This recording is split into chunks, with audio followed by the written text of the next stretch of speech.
হাত মানানের সেই কাবা শরীফ থেকে বার করে দেওয়ার চেষ্টা করলো।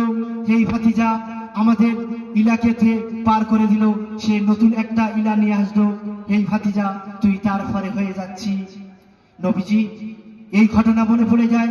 নবীজি যখন তায়েফে গেলেন, যায়েদকে নিয়ে গেলেন তায়েফে, তখন তায়েফে সবাইকে বলছে কুলু লা ইলাহা ইল্লাল্লাহ, হে তোমরা এক আল্লাহকে মেনে নাও, তোমরা এক আল্লাহর দিকে চলে এসো।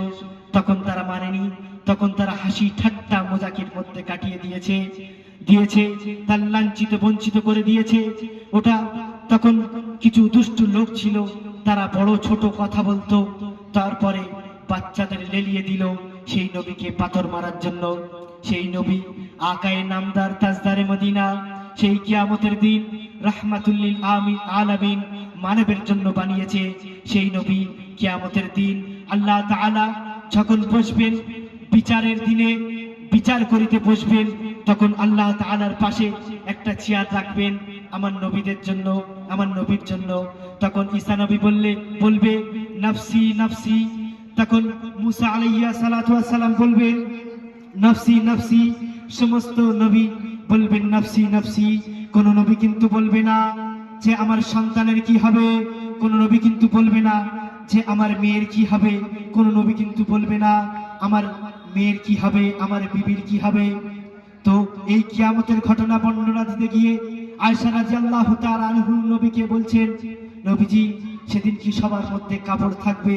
তখন আয়েশা রাদিয়াল্লাহু তাআলা আনহু নবীজি তখন বলছে না, কারোর মধ্যে কাপড় থাকবে না। আয়েশা রাদিয়াল্লাহু তাআলা আনহু তখন চিৎকার মেরে উঠেছে যে কাপড় থাকবে না, অত লোকের মাঝে আমি নবীর বিবি হয়ে কি আমার কোনো সম্মান নেই? তখন বলছে, নবীজি বর্ণনা করছেন যে হে আয়েশা, তখন কারোর চক্ষু তখন নিচে থাকবে না। হে যুবক, আমি তোমার এই কথার পরিপ্রেক্ষিতে তুমি বলতে চাই, তুমি পর্নোগ্রাফি দেখছো, তোমার যে তুমি মাস্টার ভিশন করছো, তোমার শরীরকে তুমি নষ্ট করছো, জানি না কত অলঙ্গ ছবি তোমার মধ্যে আনলে তাও তোমার নফসকে তুমি খালি করতে পারবে না। নবীজি একটা হাদিস বলেছেন যে আল মুজাহিদু মান জাহাদা নাফসাহু ফি তাআতিল্লাহ, প্রকৃত মুজাহিদ ওই ব্যক্তি যে নিজের নফসের সাথে জিহাদ করলো। তুমি তোমার নফসের সাথে জিহাদ করতে পারবে না। যদি 1000 পৃথিবীর সমস্ত মেয়ে যদি তোমার সামনে এনে উলঙ্গ করে দেওয়া হয়, তাও তোমার নফস কিন্তু শুনবে না, কারণ তোমার নফসটা কালো হয়ে গিয়েছে, তোমার নফস এমন পুড়ে গিয়েছে। যদি সমস্ত গুনার কাজ যদি তোমার একদিনে করতে বলা হয়, তুমি তাও